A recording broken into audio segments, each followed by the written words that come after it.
आंबो first time रायमनायाव दिनैहाय आधा घन्टानि बारबाय गारियानो दाबो फैया मोजां मोनदों नाथाय गरमथार जानो Hello everyone, welcome back to my channel. नोंथांमोन गासैखौबो आंनि गुबुन मोनसे गोदान भिडिअआव बरायहरबाय। स' दिनैनि भिडिअआनो जाहैबाय सार्भेनि भिडिअ। जोंहा कलेजनिफ्राय सार्भे थांगोन आरोना, बेखौनो आं नोंथांनो देखायगोन। रायमनायावहाय थांगोन जोङो। स' नोंथांमोना आंनि भिडिअखौ जोबजासिम नायलांबाय थाबानो जाबाय।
मेडाम मोनहा एसे रायलायहैदों आरो बाजाराव बेसेबां मोजां मोनबाय र' र'रिनिया नै माबा लोंग्रा नायदों थान्दा लोंसै बेखौ लोंसै दा दिनै 11 मे 2026 जोङो EBS साबजेक्टनि सार्भेयाव फैदों आरोना बिराद गरम बोथोरा बेनिखायनो एसे गुसु लोंबाय जिरायनानै आरो मेडाम मोनहा फरेस्ट अफिसावहाय एसे रायज्लायहैदों आरो रायमना नेसनेल पार्कआव सफैबाय नै गेटआव लोगोफोर ओमफ्राय जों फटक लानो नागिरदों नै ओरैजाय फैदों जोङो ओमफ्राय नै ओरैजाय थांगोन ना मागोनथाय मिन्थिथ'ला नै मा दंबाय बेखौ जागोन आरोना जों संकसआव दंफैयो जोङो संकसआव लोगोफोर जों दा साहारा बालाहामायाव दंफैयो नै बाला जोब जेरैथिंबो नायलांबाय थादो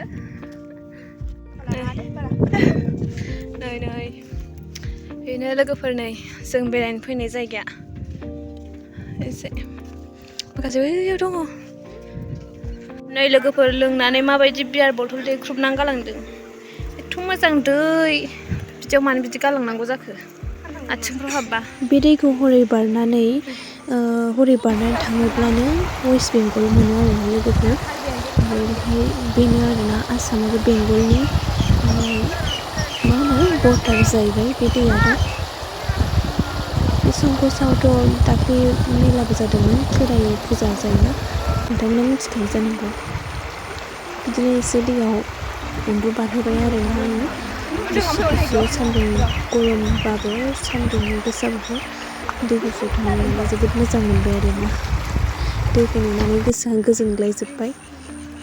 जोबोद गरम थेवब्लाबो जोङो दैयाव थाबाय आरोना एसे गेलेबाय सोमथाबजोब्बाय नायजाला। महर मोखांफोरखौ बाद होदो लोगोफोर, भिडिअखौ नायलांबाय थादो। दाब्ले अन्थाइ मोनदों नै, मोजां अन्थाइ बारिया। लांसै अन्थाइ। नै मैदेर फिसा। बे अन्थाइखौ लाबाय जोङो लोगोफोर, ओमफ्रायहाय फैसा थाइसे होनानै खुलुमबाय। लांसै जोङो बायनानै बे अन्थाइखौ फैसा थाइसेजों बायनानै। जा मोजांनो अन्थाइआ।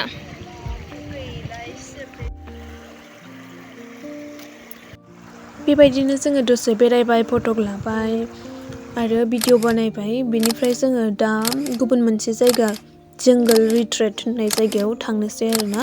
स' नोंथांमोना नायलांबाय थाबानो जाबाय। नैबेनो दा जोङो बेयाव फैनानै जोङो माखासे सोंथिफोर सोंनांगौखौ सोंबाय आरो फटक लाबाय। बेयावनो बेरायनो फैबाय आरोना जोङो नै उन्दैफोरबायदि।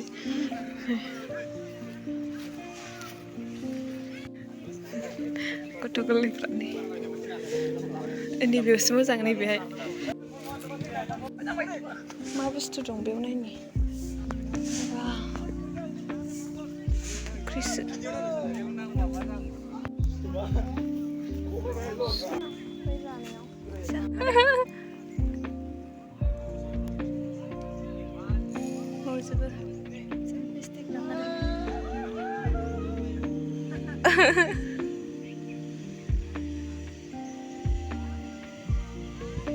मालाय केमेरा लालायलायथारदों हनै।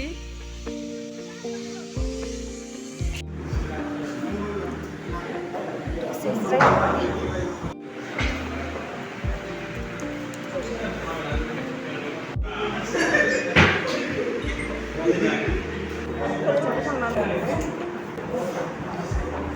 नोंना गारि आदार साबेसेमोन ना?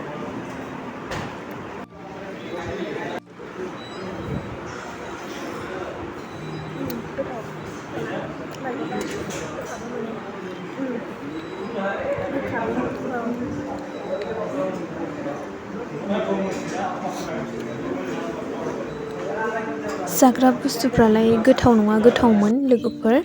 बेनिफ्राय एसे प्राइसआसो गोबां लादों बायदि मोनदों आङो, गोबांद्राय जादों नामा एसे। ओमफ्राय नै बेनो जायगाया। दायो जोङो जाखांबाय लोंखांबाय बेरायबाय फट' लाबाय। ओमफ्राय दा माखासेया गारियाव दङ, माखासे फट' लादों, सोरबा गेलेदों। दायो जोंबो न' फारसे थांनो गारियाव गाखोनानै फैबाय आरोना लोगोफोर। नोंथांमोना जाय फैयाखै फैनानै नायफै, जायगाया मोजां। रायमनायावनो आरोना बियो, कुसुगाव, क'क्राझार डिस्ट्रिक्ट। नोंथांमोना फैयाखैबा फैनानै नायफैथार। आरो आंनि भिडिअखौ मोजां मोनदोंबा like, comment and share, subscribe खालामना होदो लोगोफोर। नेक्स्ट भिडिअआव थाबैनो लोगो मोनगोन। स' दिनैनि भिडिअआ बेखिनियावनोसै। बाय बाय।